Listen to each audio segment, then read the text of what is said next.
আল্লাহ মালাকুল মাউত কে বলবেন, মালাকুল মাউত কি অবস্থা? বলবে সব শেষ। মাইয়াপ্পা, কে বাকি? মালাকুল মাউত বলবে জিনেরা বাকি, যাদেরকে দেখা যায় না। আল্লাহ বলবেন জিনদেরকেও শেষ করে ফেলো, রুহু কবজ করো। মালাকুল মাউত আজরাইল জিনদের রুহু কবজ করবে। আল্লাহ এবার জিজ্ঞেস করবে, ইয়া মালাকাল মাউত আখবিরনি মাইয়াপ্পা, এবার বলো আর কে বাকি? মালাকুল মাউত বলবে, আল্লাহ মানুষগুলো সব শেষ, জিনগুলাও শেষ, এবার বাকি ইবলিস শয়তান। কে বাকি? ইবলিসরেও শেষ করো, ইবলিসও শেষ। আল্লাহ আবার জিজ্ঞেস করবেন, ইয়া মালাকাল মাউতি মাইয়াব্বা, আর কে বেঁচে আছে বলো? মালাকুল মাউত বলবে, আল্লাহ আপনার কথা অনুযায়ী পৃথিবীর সব মানুষের রূহ কবজ করলাম, সব জিনদের রূহ কবজ করলাম, ইবলিসের রূহ কবজ করলাম, এখন আছে শুধু ফেরেশতা। আছে কারা? যাও ফেরেশতাদের রূহ কবজ করো, ফেরেশতাদের রূহ কবজ হয়ে যাবে। এবার আল্লাহ জিজ্ঞেস করবেন, ইয়া মালাকাল মাউত আখবিরনি মাইয়াব্বা।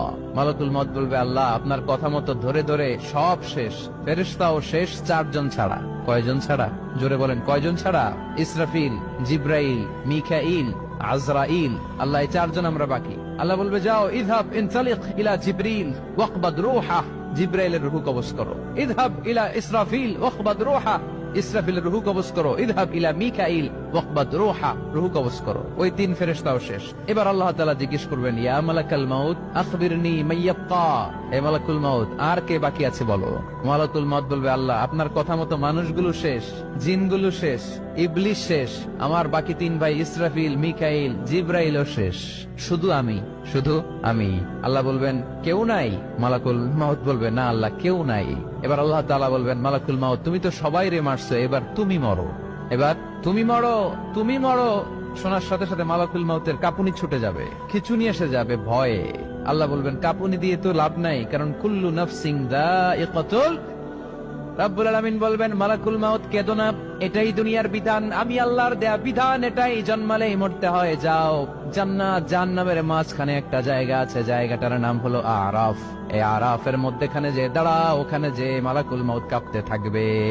মালাকুল মাউত বলবে, আল্লাহ সৃষ্টির শুরুতে যদি জানতাম, সৃষ্টির শুরুতে যদি জানতাম সবাইকে মৃত্যুদান করার পরে, রূহ কবজ করার পরে আমাকেও মরতে হবে, তাহলে এই কঠিন দায়িত্বের ব্যাপারে আপনার কাছে ক্ষমা চাইতাম।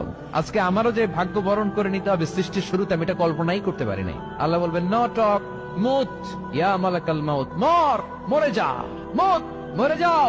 বলার সাথে সাথে মালাকুল মাউত এক বিকট চিৎকার হাঁকিয়ে মরে যাবে। মালাকুল মাউতের চিৎকারটা সেদিন এত ভয়ঙ্কর হবে, বিষ্ণু ইসা ইসলাম বলেন, ওই চিৎকারের আওয়াজ যদি পৃথিবীর মানুষেরা কান দিয়ে শুনতে পেত, তাহলে কিয়ামত সংগঠিত হওয়ার জন্য আলাদা করে ইসরাফিলের সিঙ্গার প্রয়োজন হতো না।